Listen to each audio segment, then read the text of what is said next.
Welcome to the Connection Codes podcast. This is the podcast where we break open our emotions that take us from being disconnected to connected in our relationships and in ourselves. I am your host, Tera, and I'm here with Dr. Glenn Hill and Phyllis Hill, marriage and family therapists, creators of the Connection Codes. And joining us today is their daughter, Echo Hill Vetter, trauma-informed coach and just wisdom house of a woman and a mother of 5. And she is here. She is a part of our parenting here at the Connection Codes. She is on our upcoming, all of our stuff, content. She helped create everything behind our parenting content. Today's bite-sized question is going to be talking about how do we rebuild after years of having good intentions, but bad tools in our parenting. How do we rebuild our relationships with our kids from when we've missed over and over again? And now we have kids that don't trust us. So let's dive in. This is such a great question, and of course one that we hear so often. And sadly, for so many parents, they just don't have a clue what happened because they love their kids. They've always loved their kids, and they don't understand this 12-year-old, 13, 15, whatever, no longer turns to them. And it's incredibly painful whenever they realize, oh, they don't turn to me because I've been telling them for 10 years not to turn to me. I've been unsafe for them for a decade, and finally they got the message.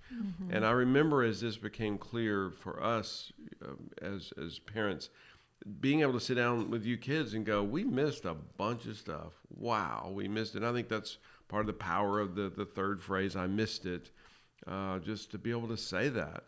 We didn't miss it because we hated you kids. We didn't miss it because we were evil people and we were trying to ruin your life. We just missed it. We didn't have a clue. We were clueless from our own childhood, didn't see it modeled, and we figured out a whole lot of stuff when, especially you older three, were already grown, and even our youngest was already graduating high school. And so just be able to say that, to go, wow, a lot of guilt, bit of shame, because wow, we missed it really badly.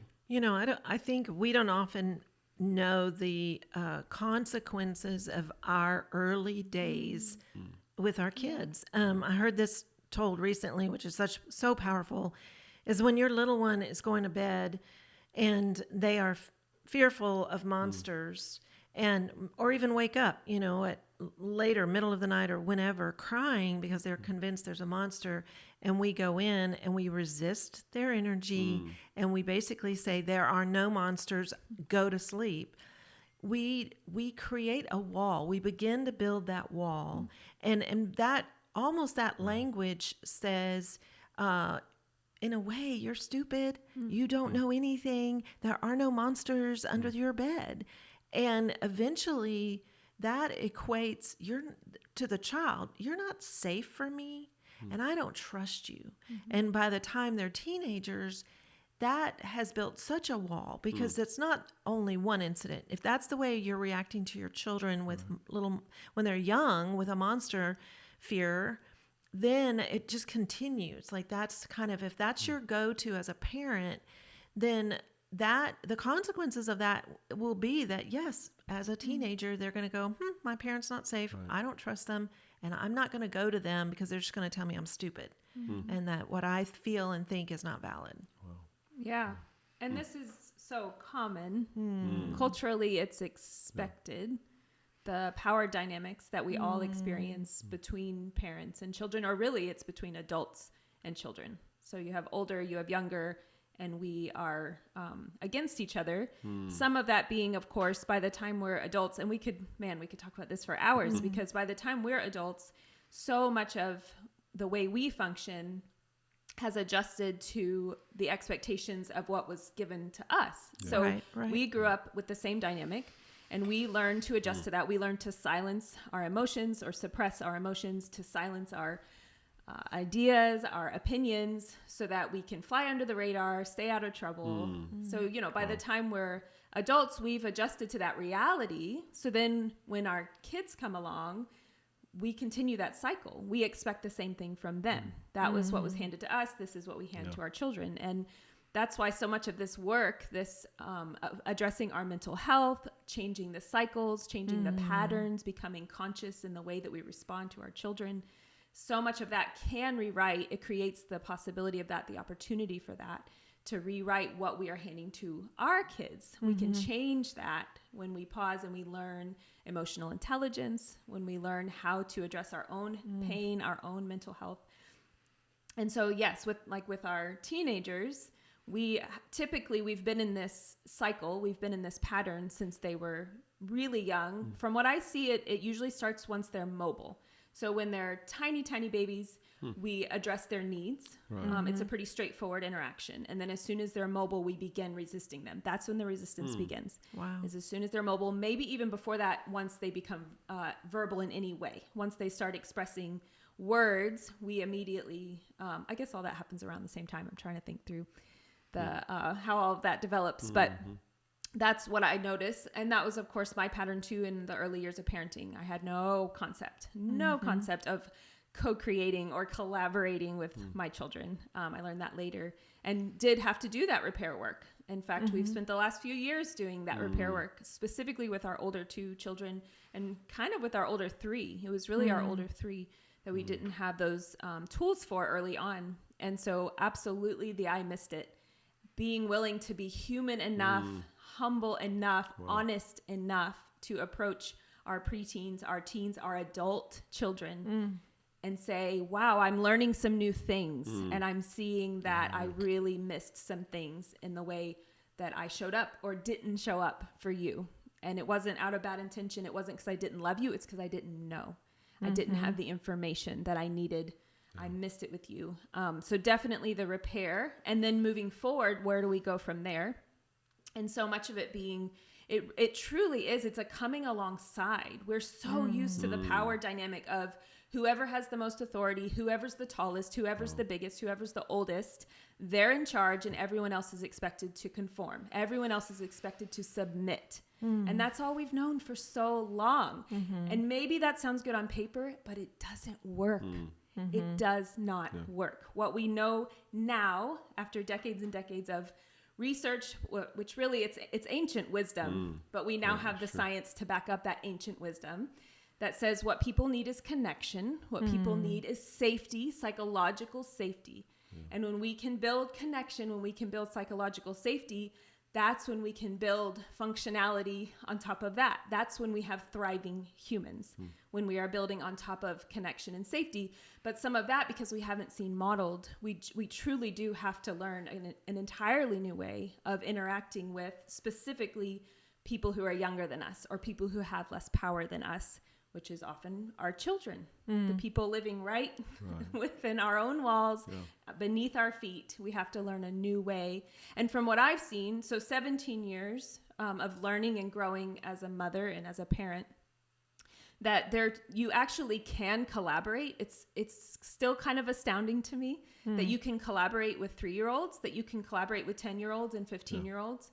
And when you approach them with, I'm on your team and I want to know what you need. I want to know what you feel, and I will regard and hold space and validate all of those ideas, all of those experiences, all of those emotions.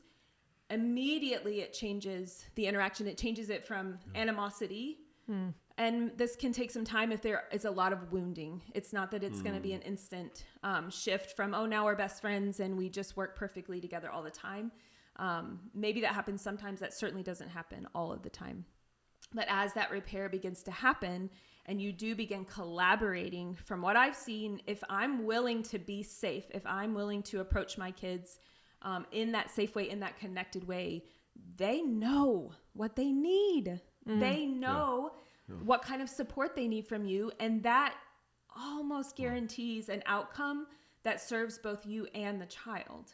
It creates an outcome where you guys are communicating, where you guys are connecting, and where everyone's needs are met. We haven't used the word need yet, but that's another foundational aspect of all of this, is that most of our kids have chronic unmet needs because we don't know how to communicate. We create an environment unintentionally where we don't know how to communicate with them. They don't know how to communicate with us. And so their needs, sometimes their basic needs, as in rest and sleep and hydration, but sometimes the bigger psychological needs go unmet for days and weeks and months and years, because we have shut down that communication process through our resistance, through our out of good intentions of trying to raise functional humans, thriving humans, our good intentions, bad applications of trying to do that creates an environment where they can't express and they can't communicate. And so those needs do go unmet for long, long periods of time. And that creates kind of another layer of problems, another layer of disconnection. Yeah, and I'm believing more and more, the longer we do this, that it's only about needs. It's just about needs, because that's the human condition. And of course, so much of our research was with kids, just watching, well, what's a 1-year-old doing? Conveying needs. That's it. Yeah. That's all they do all day long. If they have a need, they're supposed to convey it, and the parents are supposed to be present with them. Well, that doesn't change whenever they turn 2 or 5 or 10 or 30. It's still just the human condition. And of course, we see this in any age, teenagers, partnered pairs, whoever, that if needs are not met, things go sideways really, really quickly. But we don't have that concept. And especially with any age, but with teenagers, where we're saying, this boy doesn't like you at school? That doesn't matter. Well, it may not matter to you as the 39-year-old mom. Right. It sure as heck matters to this 15-year-old girl. Yeah. And, as Phyllis said earlier, we convey to them, number one, you're wrong to feel what you feel. Number two, you're stupid. Well, guess what? Tell somebody that enough times. And we don't say it with those words. Right. And I think most parents are genuinely trying to get the 15-year-old girl to not be crushed by this, or the boy or whoever. But that's the message that they get, is that you're wrong, you're stupid. And so you only say that so many times to somebody before they notate, okay, hold on, let me think. Yeah, don't turn to dad. Dad's going to tell you you're wrong and you're stupid. I'm going to go find somebody else to talk to, somebody that's going to be safe for me. And unfortunately, sometimes they pick terrible people because they feel regarded by that individual, and they don't feel regarded by mom and dad. Yeah. So much of it is empathy.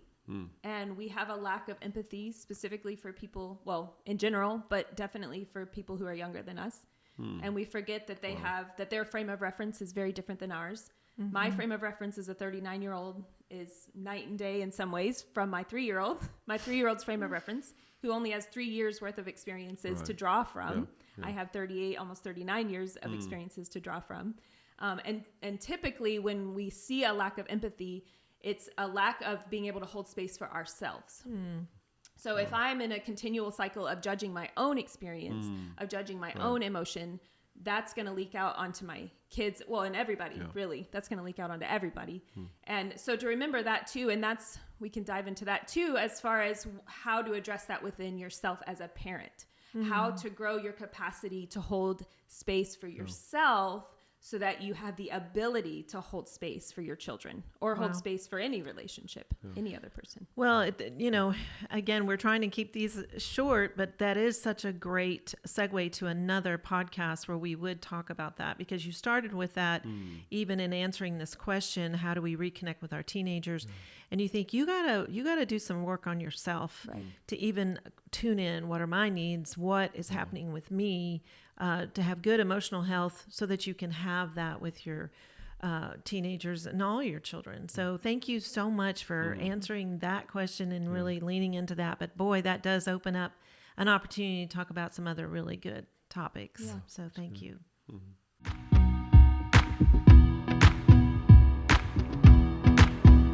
That was brilliant, so incredible. And, I was thinking so often, I wish I'd had my kids earlier so I could just be almost done. I have a bunch of small kids, but now I'm like, I'm so glad that I have this information now, so I can learn and utilize these and have fewer misses. Not to say that I don't miss a lot, but having these tools to help me miss less and less is so vital in this journey.